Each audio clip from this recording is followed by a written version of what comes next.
మా అమ్మ 3 ఏళ్ల ముందు మొక్కున్నట్టు మొక్కు ఈ రోజు తీర్చుకునే అవకాశం అయితే మా అమ్మకి దక్కింది. ఈ రోజు మనం సత్యవేడు దగ్గరలో ఉన్నటువంటి కోనక్షమ్మ గుడి దగ్గర అయితే ఉన్నాం.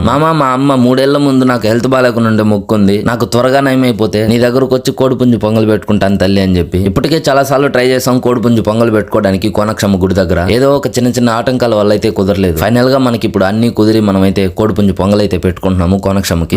మీకు సత్యవేడు దగ్గరలో ఉన్నటువంటి కోనక్షమ్మ గుడి తెలుసా? తెలిస్తే కామెంట్ చేయండి. మీరు ఏ ఊరు నుంచి చూస్తున్నారో, మీ ఊర్లో ఏ తల్లి మహిమ గల తల్లో కామెంట్ అయితే చేయండి, నేను కూడా తెలుసుకుంటాను. ఇక మనం చేసినటువంటి ప్రసాదాన్ని మా అమ్మ అయితే ఆ తల్లి దగ్గర అయితే పెడుతుంది. పూజారి గారిని పిలిచి హారతి అయితే సమర్పిస్తున్నాము. వస్తున్నటువంటి సౌండ్ కి మేళమే కారణం. ఈ గుడి కోసం అయితే ఎలక్ట్రికల్ డ్రమ్ అయితే డొనేట్ చేశారు. ఇక ఫైనల్ గా మనం కోడిపుంజుని అయితే కోయాల్సిన సమయం అయితే వచ్చింది. కోడిపుంజుని మా అమ్మ నన్ను పట్టుకోమంది. నేను కొద్దిగా భయపడడంతో మా బావ అయితే వచ్చి పట్టుకున్నాడు. మీరు కనుక మన ఛానల్ ని మొదటిసారి చూస్తుంటే సబ్స్క్రైబ్ చేసుకుని వీడియోని ఖచ్చితంగా లైక్ చేసి సపోర్ట్ చేయండి. ముందు మన ఛానల్లో లాంగ్ వీడియోస్ కూడా వస్తాయి. నెక్స్ట్ వీడియోలో కలుసుకుందాం.